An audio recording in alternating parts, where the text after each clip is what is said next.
Two colossal palaces have long competed for the title of America's most opulent private estate.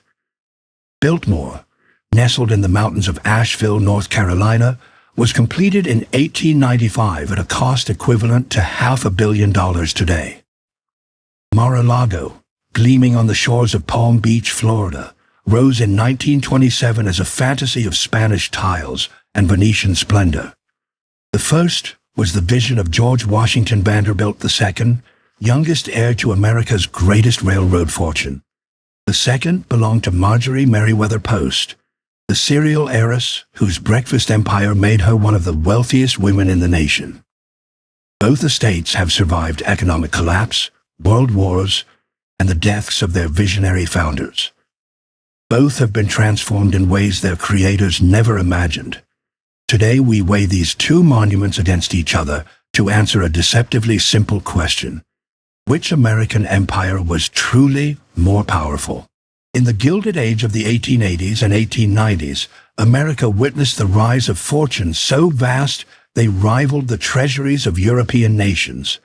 At the apex of this new aristocracy stood the Vanderbilt family, whose railroad empire had generated wealth beyond ordinary comprehension. Cornelius Commodore Vanderbilt had built his dynasty from nothing, starting with a single ferry boat in New York Harbor.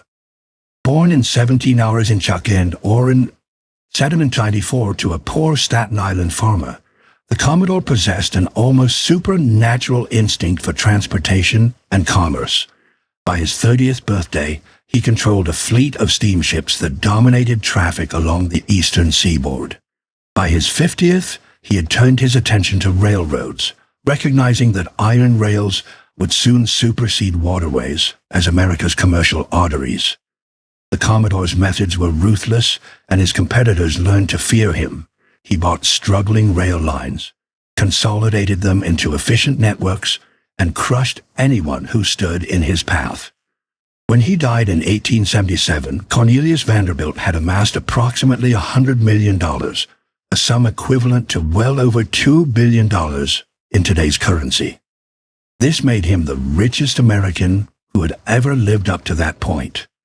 He left the bulk of his fortune to his son William Henry, who proved equally adept at multiplication.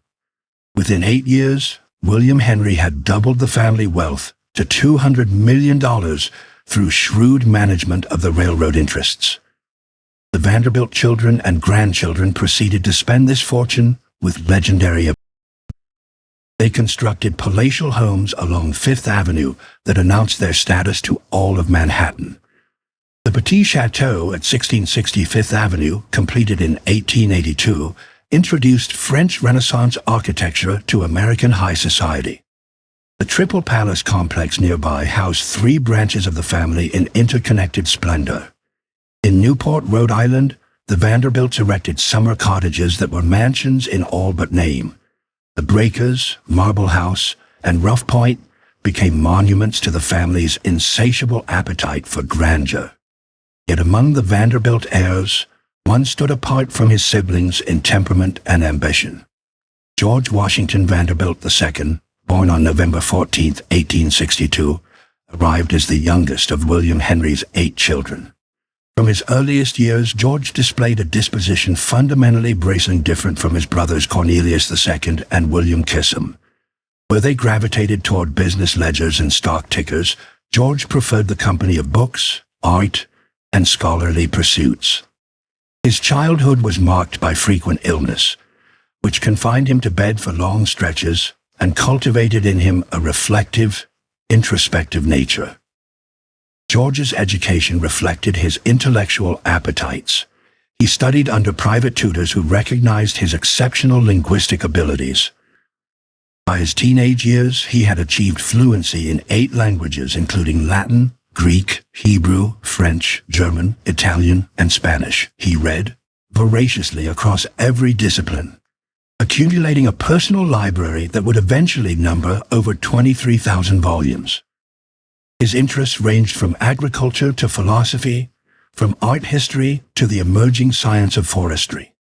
His father, William Henry Vanderbilt, recognized this difference and reportedly worried about George's fitness for the cutthroat world of American commerce.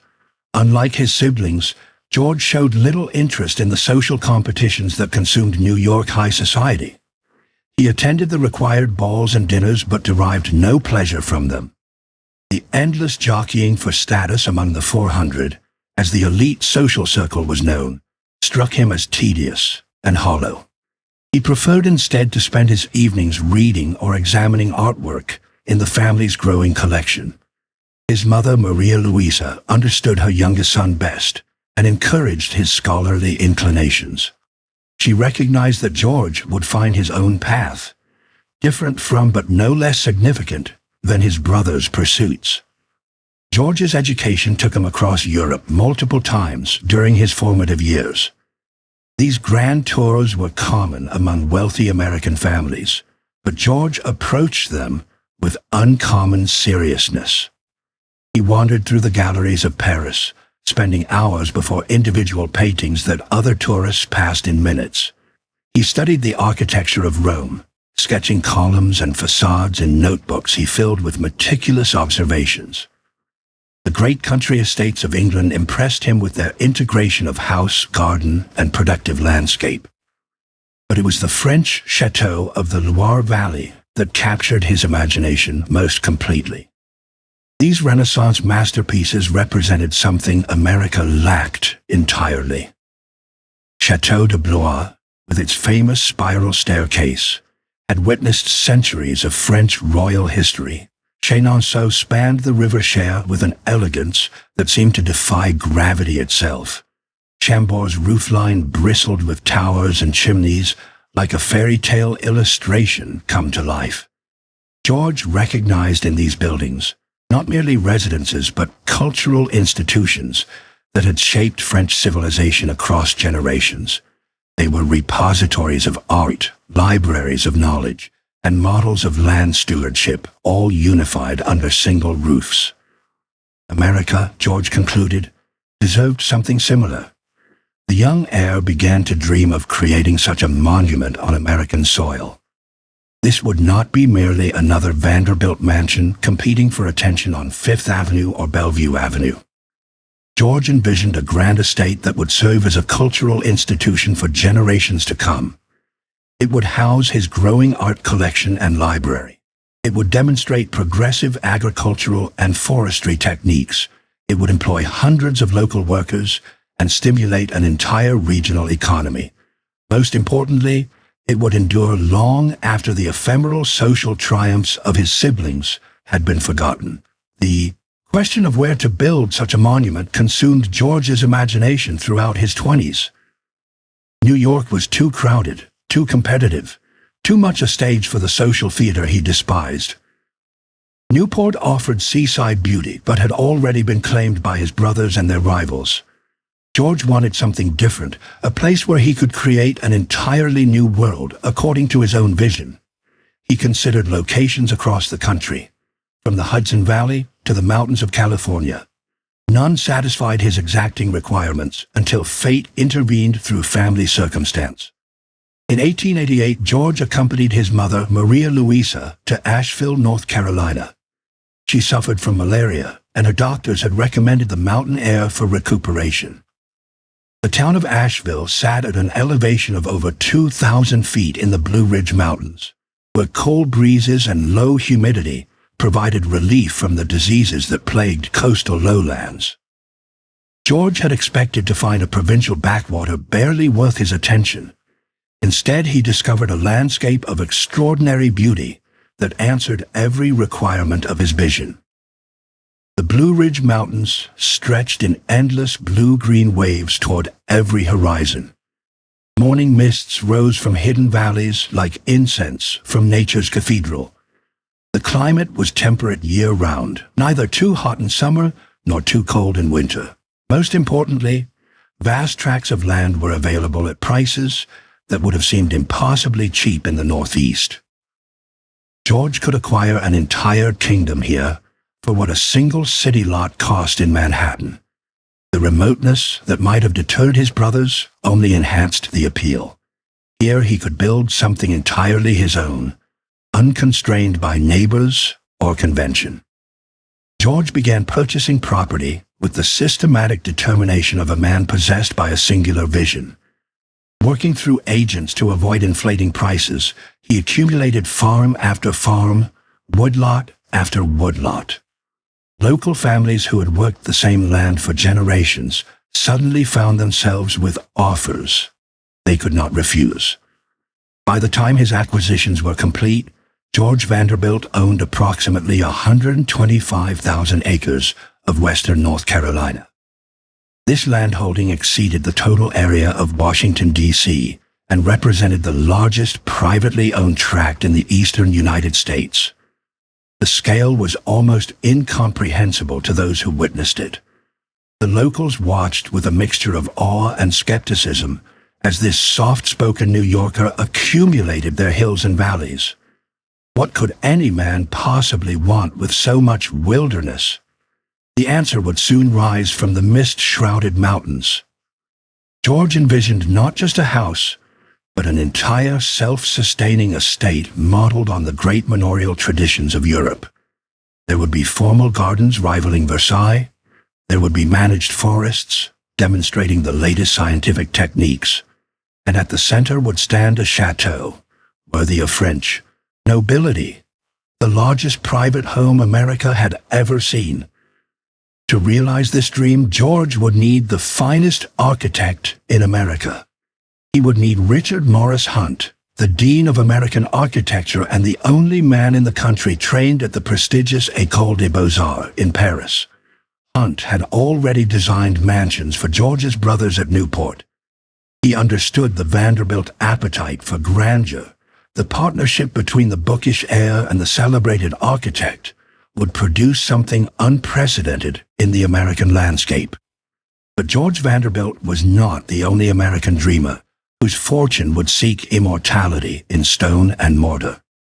Half a century later, another vision would take shape under an entirely different constellation of wealth on the sun-drenched shores of Palm Beach, Florida. In the Roaring '20s, while George Vanderbilt's chateau stood as a monument to Gilded Age restraint, a different kind of American fortune was seeking its own expression in stone. The source of this new wealth was not railroads or steel, but something far more humble. It was breakfast cereal. Charles William Post had built an empire on the simple proposition that Americans needed a better way to start their mornings. From his sanitarium in Battle Creek, Michigan, he had launched products that would transform the nation's eating habits forever. Post had arrived in Battle Creek in 1891 as a broken man.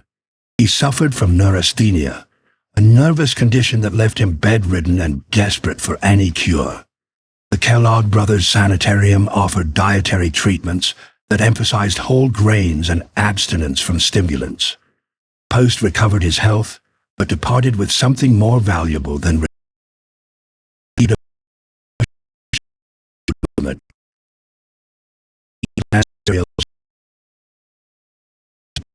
improved versions at home. In 1895, Post launched Postum, a coffee substitute made from roasted wheat and molasses.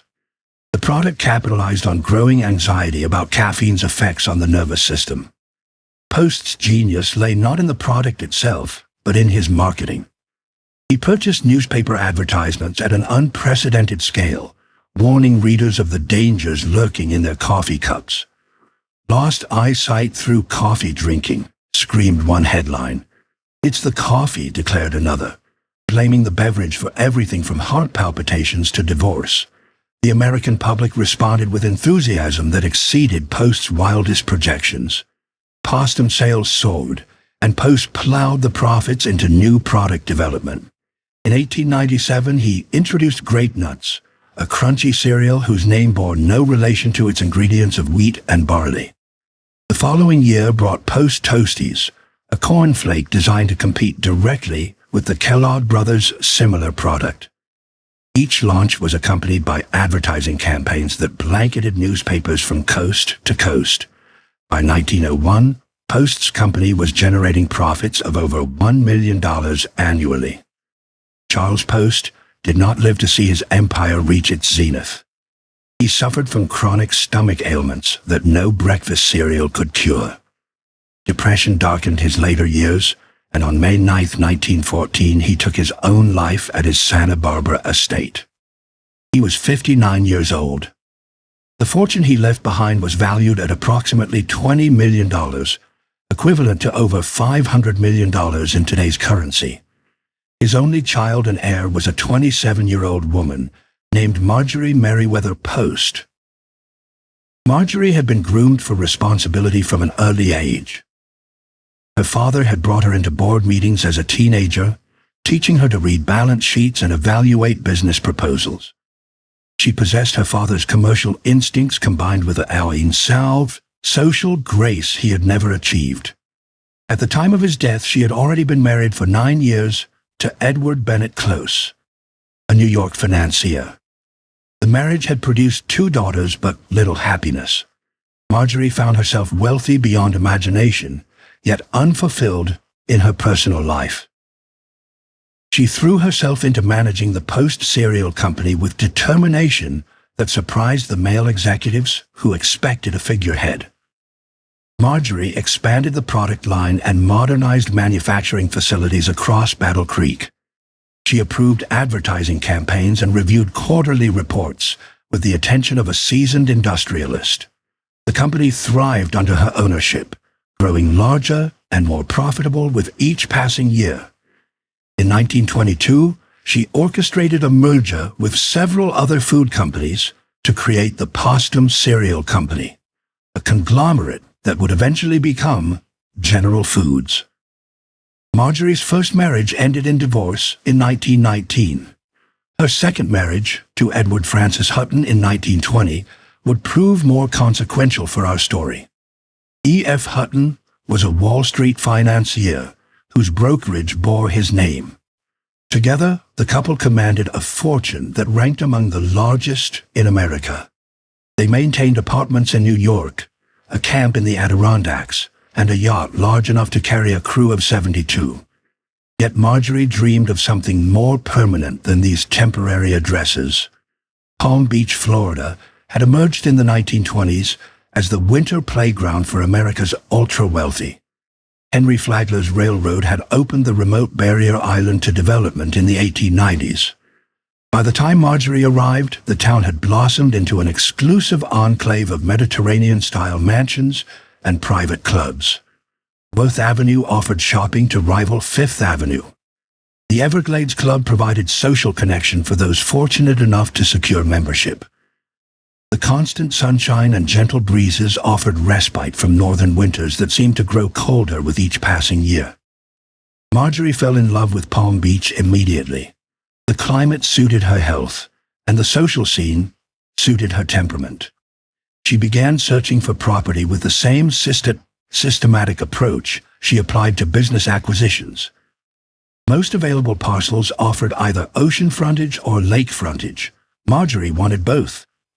In 1924, she identified a 17-acre parcel that stretched from the Atlantic Ocean to Lake Worth. It was the only property on the island that could offer such dual access. She purchased it without hesitation. The name she chose for her future estate reflected this unique geography. Mar-a-Lago means sea to lake in Spanish. The name also carried an exotic elegance that appealed to Marjorie's romantic sensibilities. She envisioned something more than a typical Palm Beach mansion. She wanted to create a palace worthy of European royalty, a residence so magnificent that it might one day serve national purposes. According to family accounts, Marjorie stated explicitly that she hoped her home would become a winter White House for American presidents. This prophecy would take nearly a century to fulfill, and in ways she could never have imagined. But first, Marjorie needed to find architects capable of translating her grandiose vision into reality.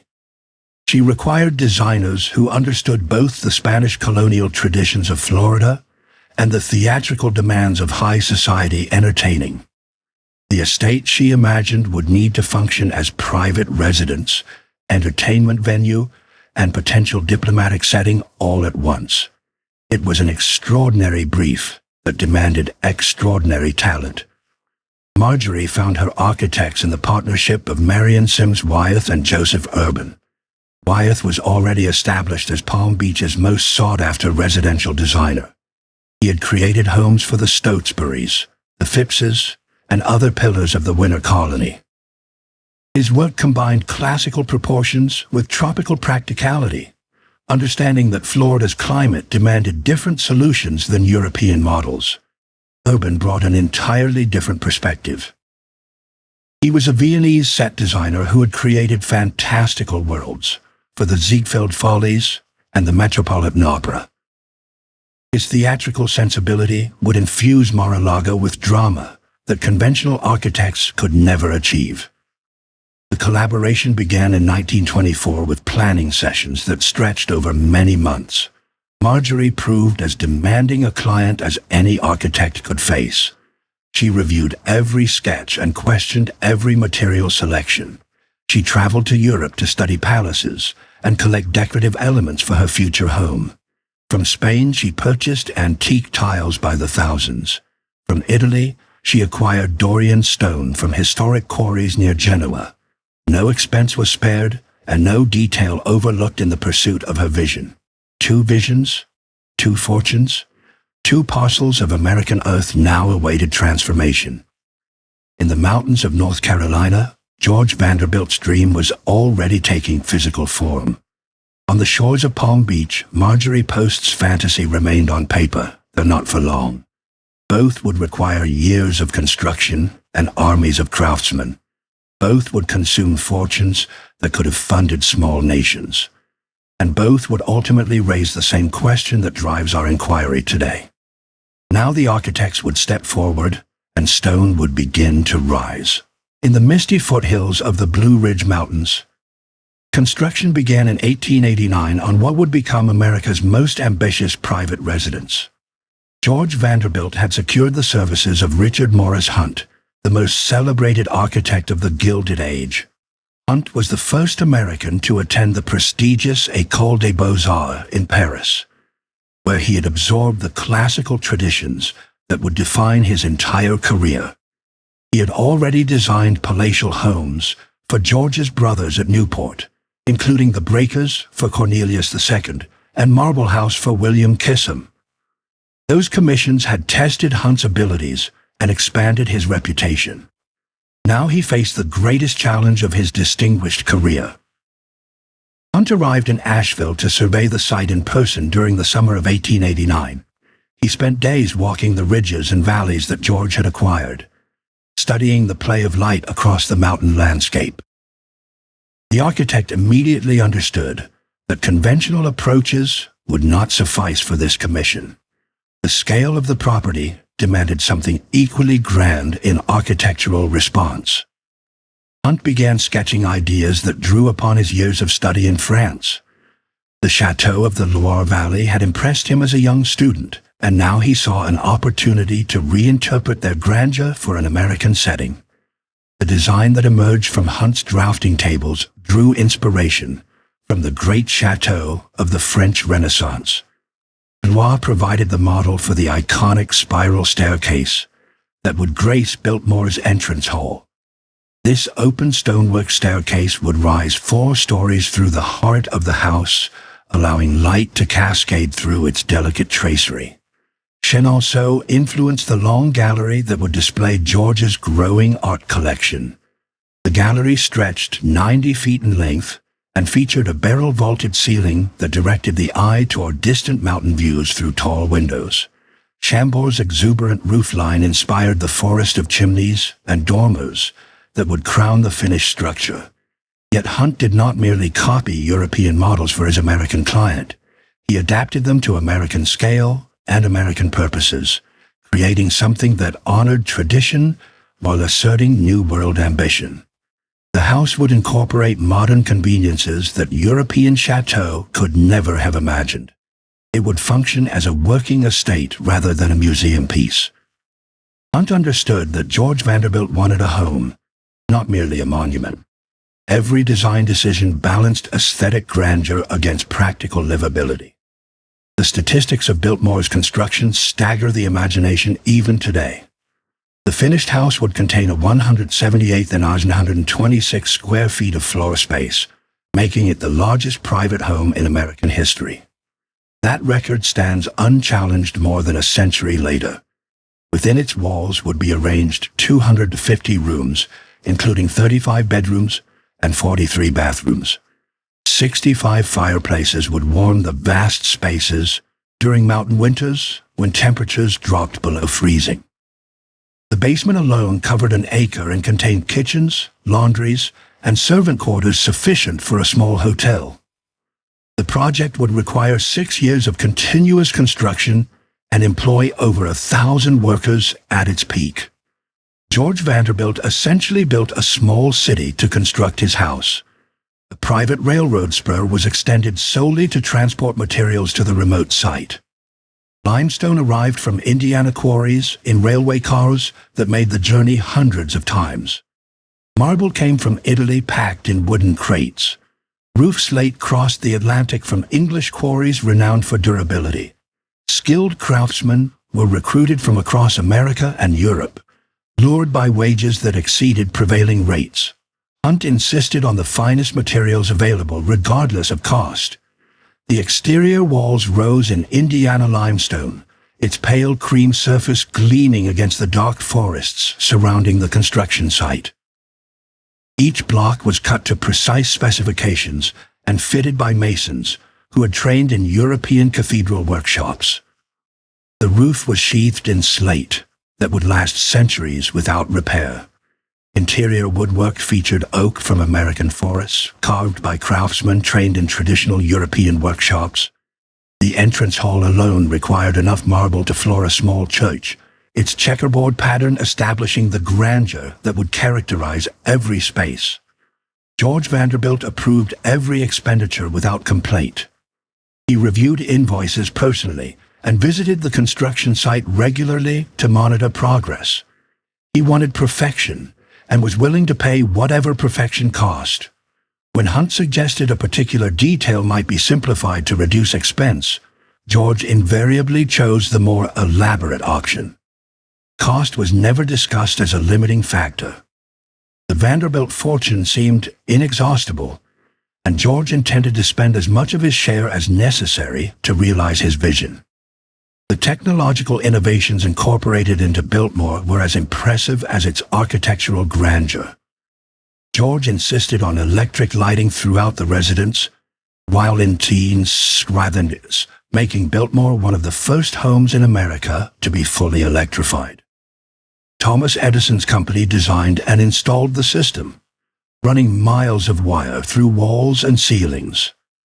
Central heating distributed warmth through ductwork hidden within the massive walls.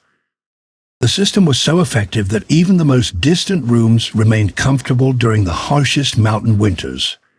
Indoor plumbing provided hot and cold running water to every bathroom. An indoor swimming pool offered year-round recreation, regardless of weather. The pool room featured underwater lighting and changing facilities that rivaled the finest athletic clubs. The bowling alley in the basement provided entertainment for guests who tired of outdoor pursuits. Refrigeration units preserved food in quantities sufficient for elaborate house parties lasting weeks. The kitchen equipment represented the cutting edge of culinary technology, enabling a staff of French-trained chefs to prepare meals worthy of European royalty. George's vision extended far beyond the house itself. He engaged Frederick Law Olmsted, the landscape architect who had created Central Park, to design the grounds. Olmsted was 66 years old and in failing health when he accepted the commission.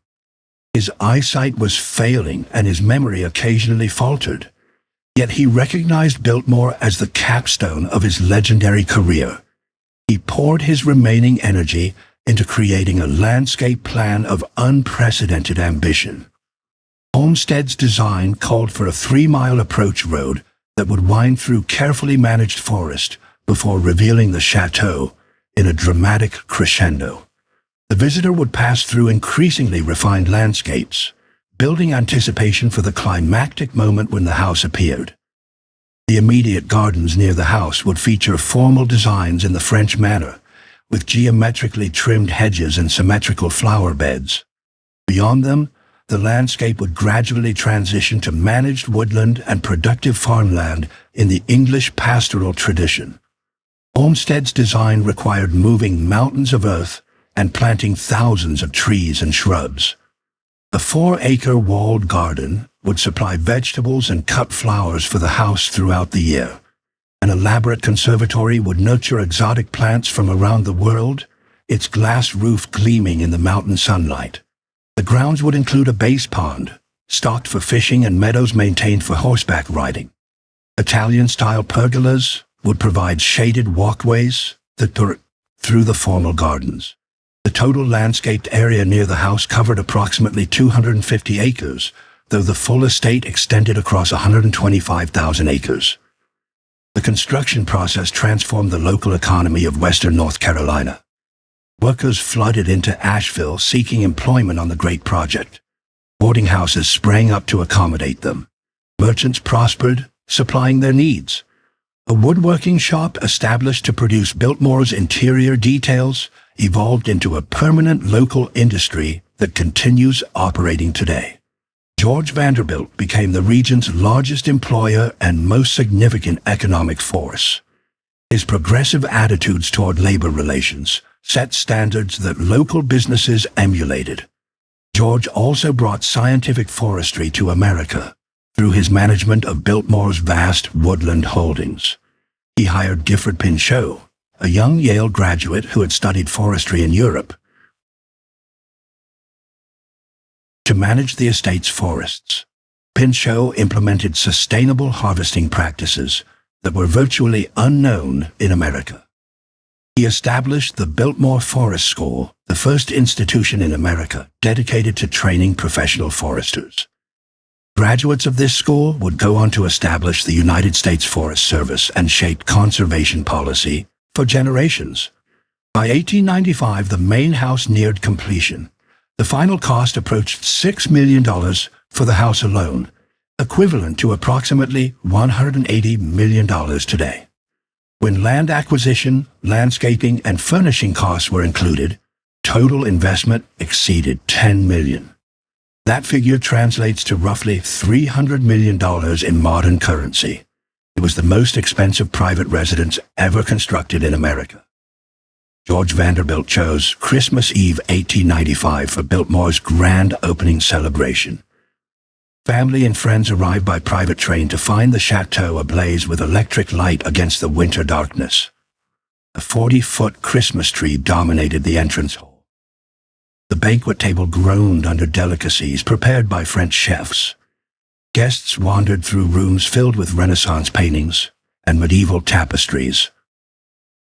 They marveled at the library's 23,000 volumes arranged on shelves, reaching toward a ceiling painted with clouds. Richard Morris Hunt did not live to see that Christmas celebration. He had died on July 31, 1895, just months before the house's completion. George Vanderbilt mourned his collaborator sincerely. Together they had created something unprecedented. But on the opposite coast, a different vision was taking shape under Florida sunshine. While Biltmore represented European tradition translated to American soil, Mar-a-Lago would pursue an altogether different architectural fantasy. Under the Florida sun, where palm fronds swayed in Atlantic breezes, construction began on Mar-a-Lago in 1924. Marion Sims Wyeth had already established himself as Palm Beach's preeminent residential architect. His portfolio included homes for the Stotesburys, the Fixies, and other pillars of the winter colony. Wyeth understood the unique demands of Florida construction. He knew how to balance Mediterranean grandeur against tropical humidity and hurricane threats. But Marjorie Merriweather Post wanted something beyond conventional Palm Beach elegance. She wanted theater. She wanted fantasy. She wanted a palace that would transport guests to another world entirely. To achieve this vision, Wyeth partnered with Joseph Urban, a collaborator whose background could not have differed more dramatically from his own. Urban was Viennese by birth and theatrical by temperament. He had designed sets for the Ziegfeld Follies that transformed Broadway stages into dreamscapes of color and light. He had created productions for the Metropolitan Opera that critics hailed as revolutionary. His approach to architecture treated buildings as stages where life itself became performance. Marjorie recognized in Urban a kindred spirit who shared her appetite for spectacle. The partnership proved extraordinarily productive despite the architect's contrasting sensibilities. Wyeth provided structural discipline and practical expertise in Florida construction. Urban contributed theatrical imagination and a bold approach to color and ornament. Their collaboration produced designs that neither could have achieved alone. The blueprints that emerged promised a fusion of Spanish, Venetian, Portuguese, and Moorish influences.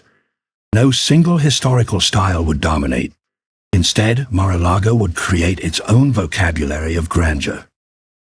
Construction proceeded through 1924 and into the following years, with intensity matching Biltmore's great project 3 decades earlier. Marjorie Post, per chance, proved as demanding a client as George Vanderbilt had been. She reviewed every material sample and questioned every design decision. When contractors proposed shortcuts, she refused them without hesitation. The estate rising on her 17 acres would meet her exacting standards, or it would not be built at all. Cost was no object. Quality was everything. The craftsmen Marjorie recruited came from across the globe. Stone carvers arrived from Italy, bringing centuries of tradition in their skilled hands. Tile workers came from Spain and Portugal, carrying techniques passed down through generations. Ironworkers fashioned gates and railings with the artistry of medieval guilds. Local Florida workers provided labor for the heavy construction. At peak activity, hundreds of men worked simultaneously across the sprawling site. The materials that arrived at Mar-a-Lago read like an inventory of Mediterranean treasures. Dorian stone came from quarries near Genoa that had supplied Italian palaces for centuries. This creamy stone would face the exterior walls, its surface warm against the Florida sunshine. Roof tiles arrived from barrel-vaulted kilns in Spain, each one handmade according to ancient methods. The signature feature of the construction was the 36,000 antique Spanish tiles that Marjorie had collected during her European travels. Some dated to the 15th century. Others had adorned palaces demolished to make way for modern development. These tiles would cover walls, floors, ceilings, and decorative surfaces throughout the house. Each was unique, bearing patterns and glazes that reflected individual artisans' hands across 5 centuries of Spanish craftsmanship. Installing them required specialists who understood both their fragility and their proper placement. Marjorie supervised this work personally, selecting which tiles would occupy which positions. The process consumed months, but produced effects that no modern manufacturing could replicate. The main house sprawled across the property with theatrical exuberance. The design incorporated 126 rooms arranged around courtyards and galleries. 58 bedrooms would accommodate the vast house parties Marjorie planned to host. 33 bathrooms provided modern convenience within the historic aesthetic. 12 fireplaces offered warmth on the rare cold Florida evenings. The square footage totaled approximately 62,500 feet, smaller than Biltmore but immense by any normal standard. The signature architectural feature was a 75-foot tower that rose above the roofline like a Venetian campanile. This tower announced Mar-a-Lago's presence to anyone approaching by land or sea. Its silhouette became the estate's visual identity, recognizable across the Palm Beach landscape. From its upper windows, observers could survey the entire property, from ocean to lake. Marjorie had created a landmark as distinctive as any lighthouse. Interior spaces showcased Joseph Urban's theatrical genius at every turn. The living room ceiling soared to 42 feet, covered entirely in gold leaf that caught and reflected the Florida sunlight. This was not mere gilding, but actual gold, applied by craftsmen using techniques perfected in European cathedrals. The effect was overwhelming. Visitors entering this space gasped at the sheer opulence confronting their eyes. Urban had designed it to produce exactly this reaction. The dining room continued the dramatic theme with a ceiling painted to represent the sky. Clouds seemed to drift overhead as guests enjoyed their meals. The walls featured tapestries and paintings selected to complement the celestial theme above. Marjorie could seat 36 guests for formal dinners at a table that had once belonged to European nobility. The silver, crystal, and china services she acquired would have satisfied any royal household. The cloister connected the main house to secondary structures through a covered walkway lined with Spanish columns.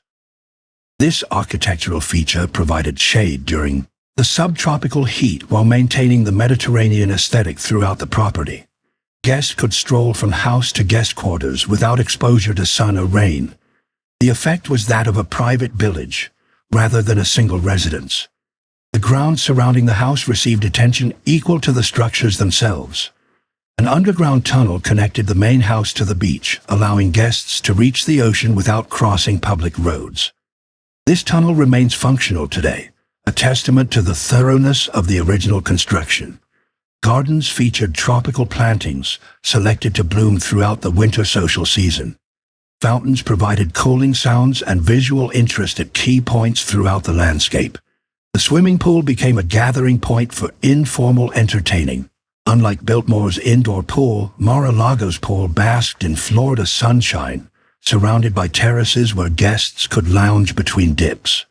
The pool area could accommodate hundreds for the legendary parties Marjorie would host. Changing facilities and service buildings clustered nearby, invisible from the main entertainment spaces but readily accessible to staff. Construction stretched over 4 years, finally reaching completion in 1927. The total cost approached $7 million, equivalent to approximately $120 million in today's currency.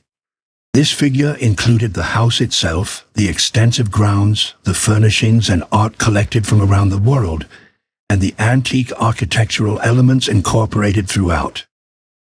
Marjorie Post had created something without precedent in American residential architecture. The estate she unveiled to Palm Beach society represented a philosophy of living fundamentally different from Biltmore's scholarly restraint. Where George Vanderbilt had sought to transplant European tradition to American soil, Marjorie Post had created a fantasy unconstrained by historical authenticity. Mar-a-Lago did not attempt to replicate any particular European model. Instead, it combined elements from multiple traditions into something entirely new. The result was theatrical, exuberant, and unabashedly American in its appetite for spectacle. On a warm evening in 1927, Marjorie Meriwether Post opened Mar-a-Lago's doors for its inaugural celebration. The guest list represented the pinnacle of American society. Palm Beach's winter colony arrived in their finest evening wear. New York financiers mingled with Hollywood celebrities. Politicians and diplomats circulated through rooms that seemed conjured from a fairy tale. The fountains played. The gold ceilings glowed. The hostess herself presided over the scene with the confidence of a woman who had realized her grandest vision. Both estates had now risen from vision to reality. In the mountains of North Carolina, Biltmore stood as a monument to Gilded Age cultivation and European tradition. On the shores of Palm Beach, Mar-a-Lago proclaimed Jazz Age exuberance and theatrical fantasy. Both represented the pinnacle of American residential architecture in their respective eras. Both had consumed fortunes that ordinary citizens could scarcely comprehend, and both would now enter their respective golden ages, hosting the glittering worlds of high society entertaining that would define American culture for generations to come. Biltmore's golden age began with that Christmas celebration in 1895 and continued through the early years of the new century. George Vanderbilt had created not merely a residence, but a self-sustaining world unto itself. The estate functioned like a feudal manor transplanted to the American South. Hundreds of workers tended the gardens, managed the forests, operated the dairy, and maintained the vast house. George presided over this domain with the quiet satisfaction of a man who had realized his life's ambition. The house parties at Biltmore became legendary among the American aristocracy. George and his wife Edith, whom he had married in 1898, hosted gatherings that lasted weeks at a time. Guests arrived by private railcar and found themselves immersed in a world of cultivated luxury. The days offered horseback riding through the managed forests, hunting in the game preserves, and golf on the estate's private course. Evenings brought elaborate dinners in the banquet hall, followed by music and conversation in the library. The guest lists read like a registry of Gilded Age achievement. Henry James visited and found inspiration for his literary observations on American wealth. Edith Wharton came and later drew upon the experience in her own writing about high society. Politicians, diplomats, and business titans all accepted invitations to Biltmore. The remoteness that had initially seemed a disadvantage became an asset. Guests were captive to their host's hospitality, unable to dash off to competing engagements as they might in Newport or New York. George continued developing the estate throughout this period with characteristic thoroughness. The agricultural operations expanded to include prize-winning herds of cattle and hogs. The dairy produced milk and butter for the house and for sale to local markets. The winery that George established began producing wines from estate-grown grapes.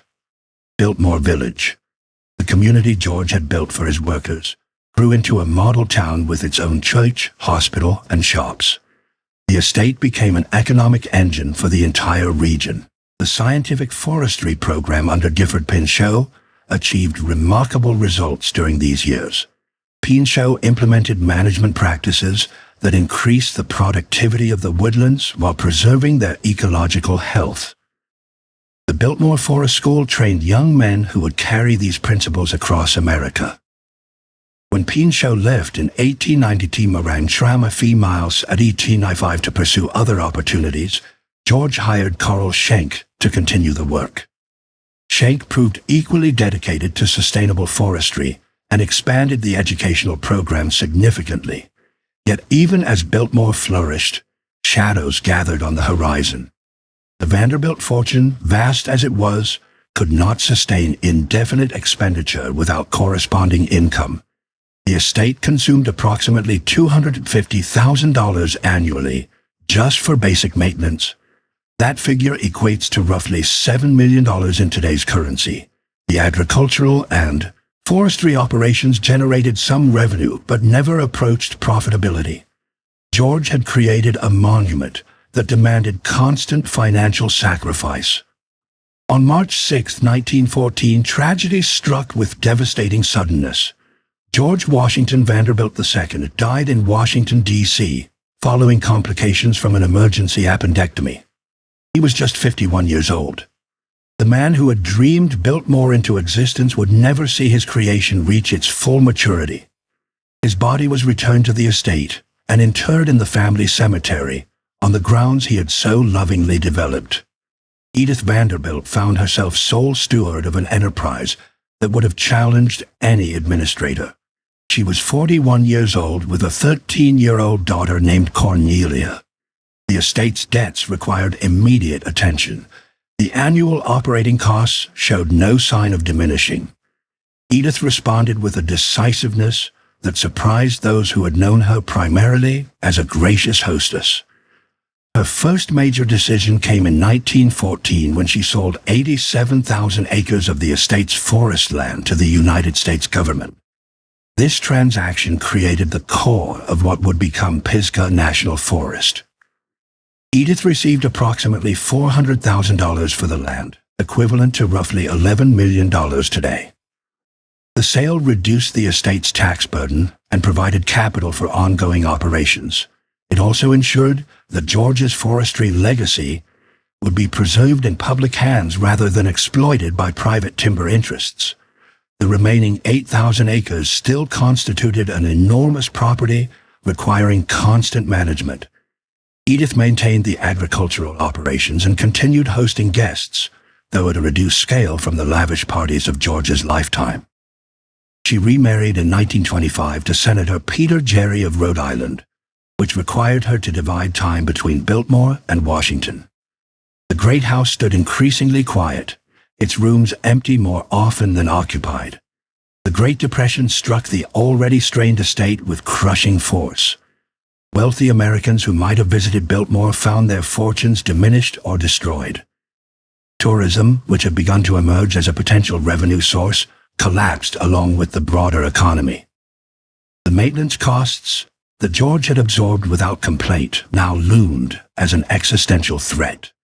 Something had to change if Biltmore was to survive. In 1930, Edith and Cornelia made a decision that would have seemed unthinkable during George's lifetime. They opened Biltmore House to the public, charging admission to visitors who wished to tour the great rooms. The initial fee was $2, equivalent to approximately $35 today. Local residents and curious tourists began streaming through the entrance that had once admitted only the most privileged guests. The democratization of Biltmore had begun. The early years of public visitation brought modest returns, but established a precedent that would prove crucial to the estate's long-term survival. Visitors marveled at the scale and craftsmanship of the house. They wandered through rooms that newspapers had described for decades, but few ordinary citizens had ever imagined seeing in person. The word spread gradually that Biltmore offered an experience unlike anything else in America. World War II brought an unexpected chapter to Biltmore's history. Fearing enemy bombing of major cities, the National Gallery of Art sought a secure location to store its most valuable holdings. Biltmore's remote location and massive construction made it an ideal repository. Paintings by Rembrandt, Vermeer, and other old masters arrived in unmarked trucks and were stored in the basement and interior rooms. The priceless art remained at Biltmore throughout the war, protected by the very isolation that George Vanderbilt had sought when choosing his site. After the war ended and the artwork returned to Washington, Biltmore resumed its quiet existence as a tourist attraction. The Vanderbilt family maintained ownership, but struggled with the ongoing financial demands. The house required constant repair. The gardens needed tending. The roads and infrastructure demanded maintenance. Each year brought new challenges and new expenses. Survival remained uncertain, even as visitor numbers slowly grew. Cornelia Vanderbilt had married John Francis Amherst Cecil in 1924, and their sons would eventually take responsibility for the estate's management. But in the immediate post-war decades, the future remained clouded. Biltmore had survived through adaptation, transforming from private residence to public attraction. Whether this transformation would prove sufficient to ensure its permanent survival remained an open question. While Biltmore weathered its storms through public admission, Mar-a-Lago navigated an entirely different path. The Palm Beach estate would face its own trials in the decades ahead, trials that would lead it through government rejection and private acquisition to a destiny that Marjorie Merriweather Post had prophesied but never witnessed. Marjorie Merriweather Post presided over Mar-a-Lago for nearly half a century as Palm Beach's undisputed queen of hospitality. Her parties became the stuff of legend, events that combined her vast wealth with an instinct for entertaining that no amount of money alone could purchase. She earned the nickname the hostess with the mostest and spent decades proving that the title was richly deserved. The gold-leafed ceilings she had commissioned witnessed gatherings that brought together the most powerful and glamorous figures of the 20th century. The guest lists at Mar-a-Lago read like a catalog of mid-century achievement. The Duke and Duchess of Windsor attended regularly during their American visits. European royalty found the estate's theatrical grandeur appropriately regal for their standards. Hollywood stars mingled with Wall Street titans beneath the painted ceilings. politicians from both parties sought invitations, understanding that Marjorie's favor could open doors throughout Washington society. Her dining table became one of the most sought-after destinations in American social life. Marjorie approached entertaining with the same business acumen she applied to managing her corporate interests. Every detail received her personal attention. The flower arrangements were planned weeks in advance. The menus were crafted to showcase the finest ingredients available from around the world. The guest lists were composed with careful attention to chemistry and conversation. She understood that a successful party required more than lavish spending. It required the invisible art of bringing the right people together in the right setting. The entertaining continued through her multiple marriages and divorces. Her second husband, E.F. Hutton, had been present for Mar-a-Lago's construction, but departed her life in 1935. Joseph Davies, a diplomat she married that same year, became her third husband. He served as ambassador to the Soviet Union, and Marjorie accompanied him to Moscow, where she acquired Russian imperial treasures that would eventually fill their Washington home. That marriage ended in 1955. Her fourth and final marriage to Herbert May in 1958 lasted only 6 years. Through all these personal upheavals, Mar-a-Lago remained her constant. The estate provided stability that her marriages could not. She returned to Palm Beach each winter season like a queen returning to her throne. The staff maintained the property in her absence, ensuring that everything would be perfect upon her arrival. The parties resumed each November and continued through April. Year after year, decade after decade, the ritual continued. Marjorie also used her wealth for significant philanthropy throughout these years. She funded hospitals and universities. She supported the arts with donations to museums and performance halls. The C.W. Post College on Long Island bore her father's name thanks to her generosity. Her charitable giving eventually totaled hundreds of millions of dollars. Yet her most ambitious philanthropic vision concerned Mar-a-Lago itself. From the estate's earliest days, Marjorie had harbored a dream that extended beyond her own lifetime. She believed that Mar-a-Lago should serve a national purpose after her death. The concept of a winter White House had guided her original construction decisions. She had built guest quarters capable of accommodating presidential security details. She had designed entertainment spaces suitable for state dinners. The estate's location offered obvious advantages for diplomatic meetings away from Washington's winter chill. Marjorie intended to donate Mar-a-Lago to the federal government as a presidential retreat. In 1973, as her health declined, Marjorie formalized this intention. She offered Mar-a-Lago to the United States government through the Department of the Interior. The gift came with funds intended to cover initial maintenance costs. She believed she was fulfilling the purpose for which she had created the estate nearly 50 years earlier. The government would gain a magnificent facility. Her creation would serve the nation in perpetuity. Everyone would benefit. On September 12, 1973, Marjorie Meriwether Post died at her Washington home. She was 86 years old and had lived one of the most remarkable lives in American history. The post-serial fortune she had inherited had become one of the largest privately held wealth concentrations in the nation. Her entertaining had shaped American social culture for half a century.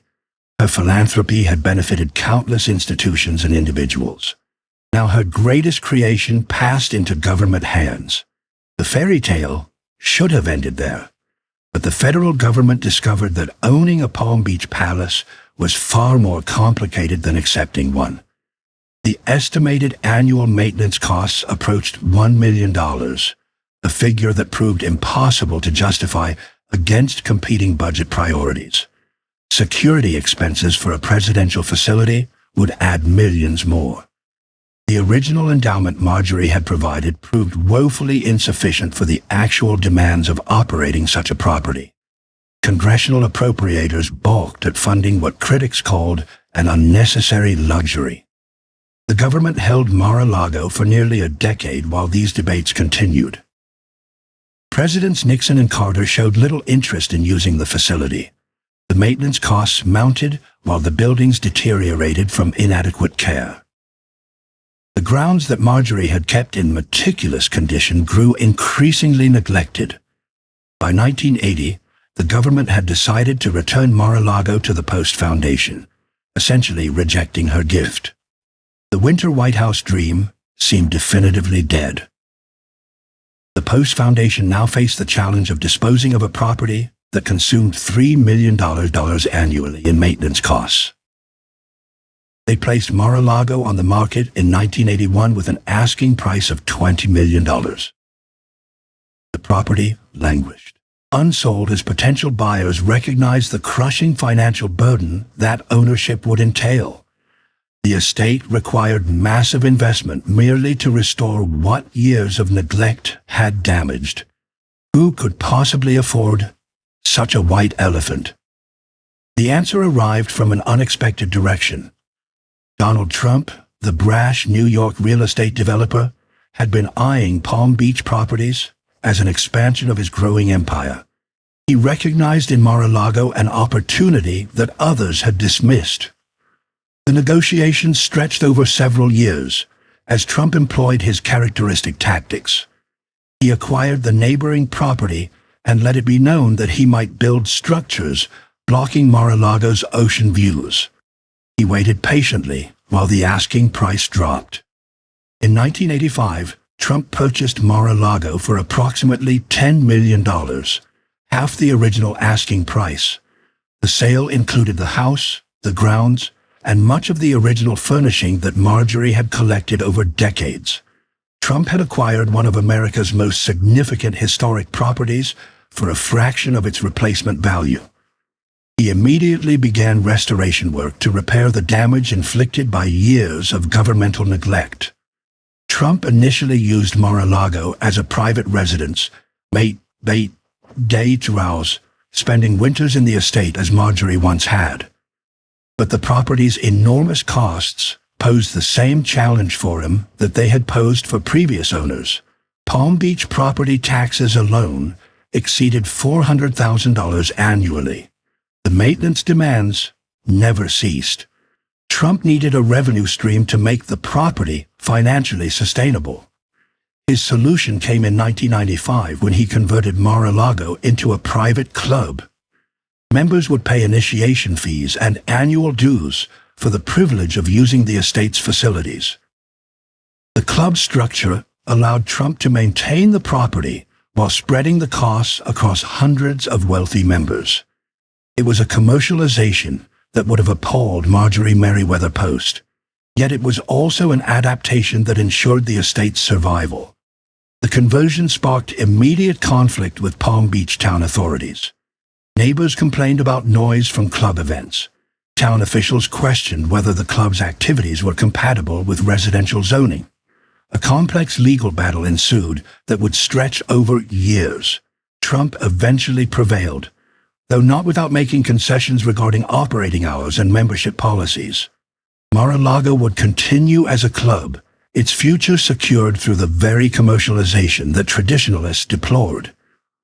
Both estates had now survived the 20th century through fundamental transformation. Biltmore had become a public attraction, democratizing access to Vanderbilt grandeur. Mar-a-Lago had become a private club, monetizing exclusivity to fund preservation. Neither outcome matched their founders' original visions, yet both outcomes ensured that the physical structures would endure into the 21st century and beyond.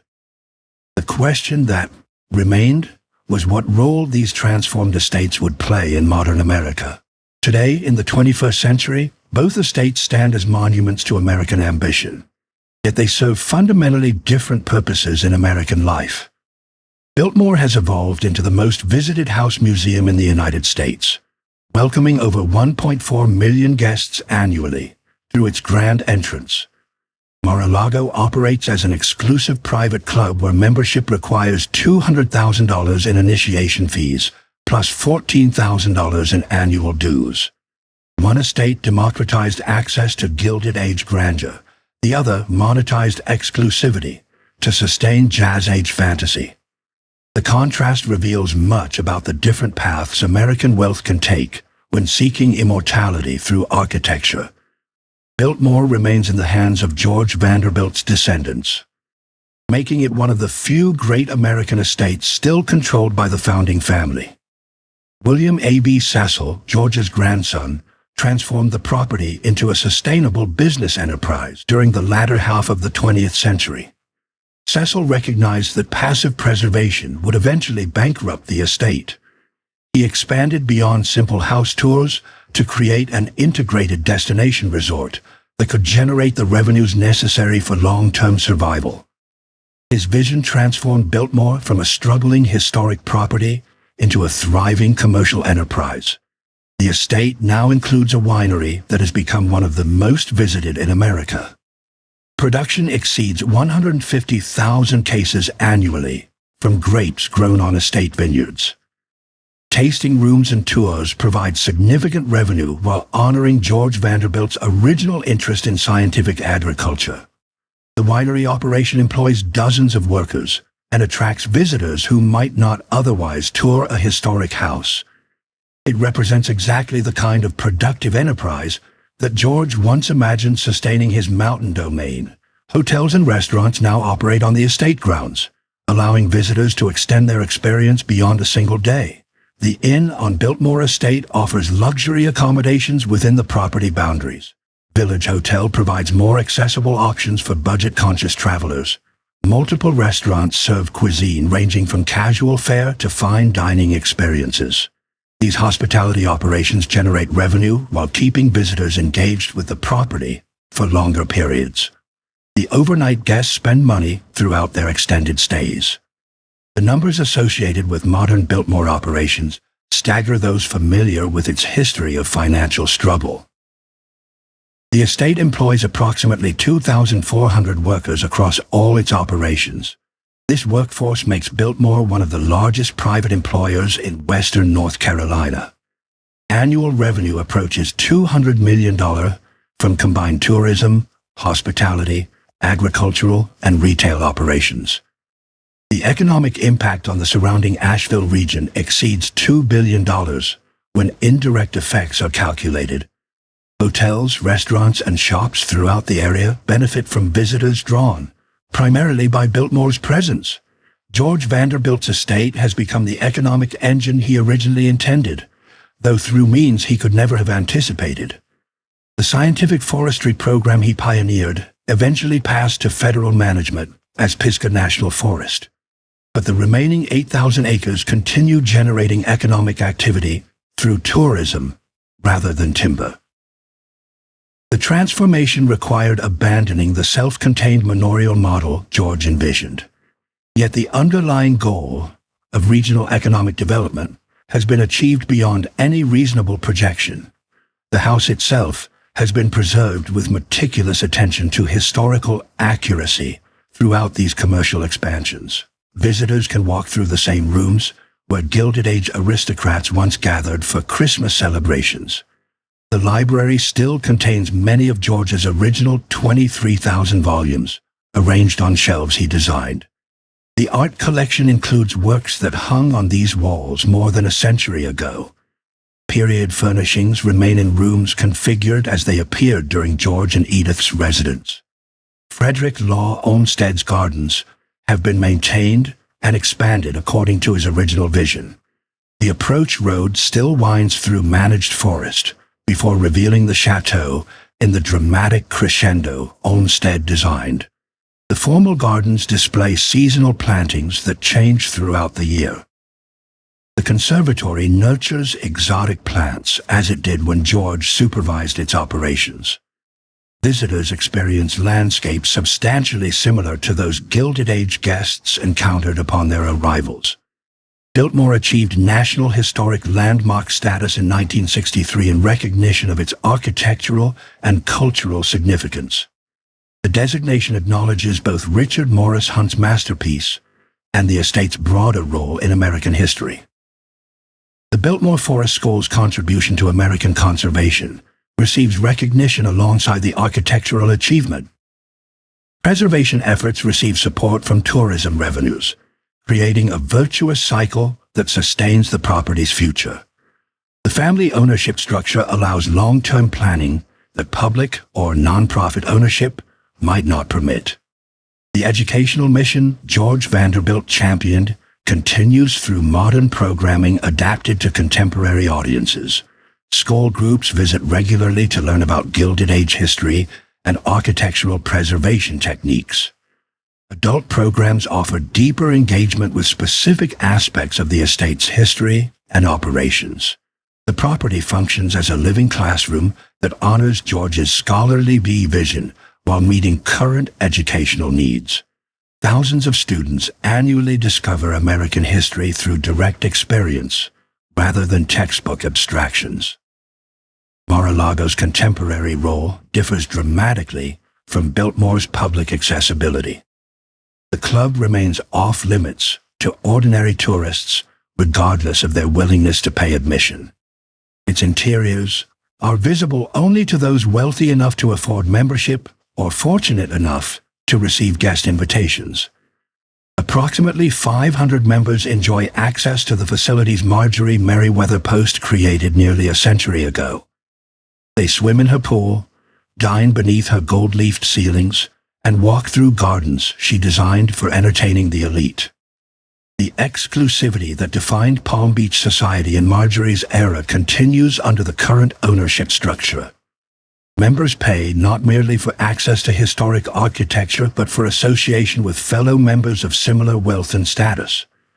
The club functions as a social institution as much as a recreational facility. Business deals are negotiated beside the pool. Social connections are forged at club dinners. The membership itself becomes a credential signifying achievement and acceptance among the American elite. The transformation that most dramatically distinguished Mar-a-Lago from Biltmore came with the 2016 and 2016 presidential election. Donald Trump's victory made his Palm Beach estate the de facto winter White House that Marjorie had originally envisioned. Presidents and prime ministers began arriving at the property for meetings and diplomatic events. The Secret Service established permanent security infrastructure. Mar-a-Lago appeared in news coverage around the world as a backdrop to presidential announcements and policy discussions. Marjorie's prophecy had finally been fulfilled, though through circumstances she could never have imagined. Foreign leaders, including Japanese Prime Minister Shinzo Abe and Chinese President Xi Jinping, conducted diplomacy at Mar-a-Lago during the Trump administration. Summit meetings addressed issues ranging from trade negotiations to military threats. The estate's dining rooms witnessed conversations that shaped international relations. Whether this represented appropriate use of a private club for public business generated intense debate. Critics questioned the mixing of commercial operations with governmental functions at a facility where the president held financial interests. The political significance of Mar-a-Lago continues generating controversy that Biltmore has never faced. Legal proceedings have centered on documents stored at the property after the Trump presidency concluded. News cameras stationed outside the gates capture arrivals and departures that fuel endless speculation. The estate has become a symbol in American political discourse that transcends its architectural merits. Marjorie Merriweather Post sought to create a winter White House. She succeeded beyond imagination, though the results might have horrified her genteel sensibilities. Mar-a-Lago also holds National Historic Landmark designation, granted in 1980 in recognition of its architectural significance. The property represents the finest surviving example of the Mediterranean revival fantasy that once characterized Palm Beach development.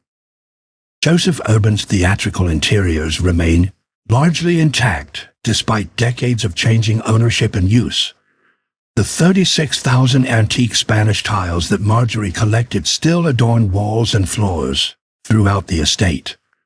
Preservation of these irreplaceable elements continues regardless of the controversies swirling around current ownership. The financial models sustaining each estate illuminate fundamentally different philosophies of cultural preservation. Biltmore operates as a heritage tourism business, generating revenue from millions of modest admission fees. This democratic approach allows anyone willing to purchase a ticket to experience Vanderbilt grandeur. The model requires constant attention to visitor experience and competitive market positioning. Success demands business sophistication that George Vanderbilt's scholarly temperament might have found distasteful. Mar-a-Lago's club model extracts larger payments from far fewer patrons. The initiation and membership fees fund maintenance without requiring mass visitation that would compromise exclusivity. This approach preserves the private atmosphere that defined the property throughout Marjorie's lifetime. It restricts access to those wealthy enough to afford membership. The estate remains a private playground for the elite, rather than a public resource accessible to ordinary citizens. Both properties face ongoing preservation challenges that test their respective models. Biltmore's limestone exterior requires constant attention to prevent deterioration. The massive roof needs periodic replacement at costs exceeding several $1 million. Interior preservation demands sophisticated climate control systems. Mar-a-Lago confronts similar challenges complicated by Florida's aggressive subtropical climate. Hurricane threats require extensive preparation. Salt air corrodes materials faster than mountain conditions affect Biltmore. The facts stand before us now, accumulated across more than a century of parallel history. Two estates, two fortunes, two competing visions of American grandeur. One opened its doors to the masses and built an empire on democratic accessibility. The other maintained aristocratic exclusivity and found preservation through restriction and political prominence. Both survived when countless comparable properties succumbed to demolition or decay. The question that has driven our inquiry from the beginning now demands an answer. What does power mean when measured against these twin monuments to American ambition? The question demands more than simple comparison of square footage or bank balances. Power takes many forms, and Biltmore and Mar-a-Lago excel in different dimensions of that multifaceted concept. To render a verdict, we must examine each dimension separately before attempting any synthesis. Only then can we honestly assess which empire proved more powerful across the century and more of their parallel existence. Consider first the dimension of architectural power. Biltmore wins decisively on scale and original craftsmanship. Its 178,126 square feet dwarf Mar-a-Lago's approximately 62,500 square feet by nearly 3 to 1.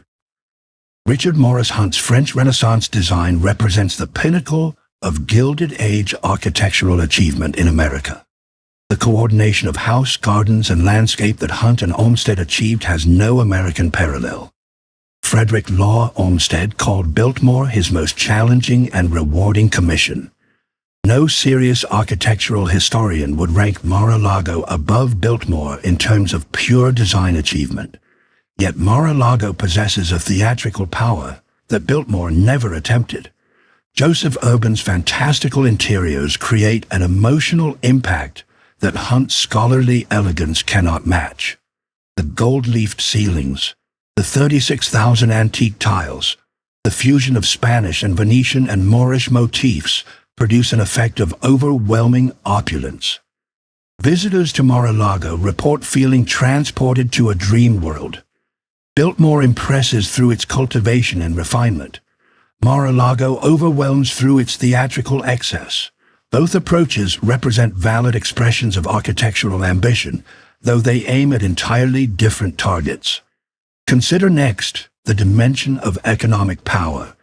Here, Biltmore's advantage becomes substantial and measurable. The estate generates approximately $200 million in annual revenue and contributes over $2 billion to the regional economy. It employs 2,400 workers directly and supports thousands more through indirect effects. The Vanderbilt descendants have built a sustainable business model that ensures the estate's perpetual survival. George Vanderbilt dreamed of creating an economic engine for Western North Carolina. His descendants achieved that dream through means he never imagined but would surely approve. Mar-a-Lago's economic impact remains far more concentrated and limited. The club employs approximately 500 workers and generates revenue from roughly 500 members. Its economic contribution to Palm Beach, while meaningful, cannot compare to Biltmore's regional dominance. The club model extracts wealth from members rather than creating broad economic activity. Trump's ownership preserved the estate, but did not transform it into an economic development engine. Mar-a-Lago remains a consumption of wealth rather than a generation of it. Consider the dimension of cultural power. Biltmore has shaped American understanding of the Gilded Age for nearly a century. Over 1.4 million visitors annually experience firsthand the scale of late 19th century wealth. School children learn history through tours of rooms where Vanderbilts once entertained. The estate has appeared in films, television programs, and countless publications as the definitive image of American aristocratic aspiration. Biltmore defines what we mean when we speak of Gilded Age grandeur. It has become a cultural touchstone recognized far beyond architectural circles. Mar-a-Lago's cultural power operates differently, but no less significantly. The estate has become one of the most recognized properties in the world through its association with presidential politics. Billions of people who will never visit Palm Beach have seen Mar-a-Lago on their television screens and phone displays. The property represents contemporary American wealth and power in ways Biltmore cannot match. It has become a symbol, though whether that symbol is positive or negative depends entirely on the observer's political perspective. Cultural power is not always comfortable or unifying. Consider the dimension of political power. Here Mar-a-Lago achieves something Biltmore never approached. The estate has hosted sitting presidents, foreign leaders, and diplomatic negotiations that shaped international affairs. Marjorie Merriweather Post's vision of a winter White House has been realized in ways that exceeded even her ambitious imagination. Policy decisions affecting millions of people have been made within those gold-leafed walls. Whatever one thinks of the politics involved, the political significance is undeniable. Biltmore never sought such influence and never achieved it. George Vanderbilt showed little interest in political power during his lifetime. He engaged with progressive causes like scientific forestry and workers' welfare but avoided partisan entanglements. His estate has remained similarly apolitical throughout its existence as a tourist destination. Visitors of all political persuasions can enjoy Biltmore without feeling that they are endorsing any particular ideology. This neutrality has served the estate well commercially, but it means Biltmore cannot claim political significance comparable to Mar-a-Lago's controversial prominence. Consider the dimension of survival power. Both estates have demonstrated remarkable resilience across more than a century of American history.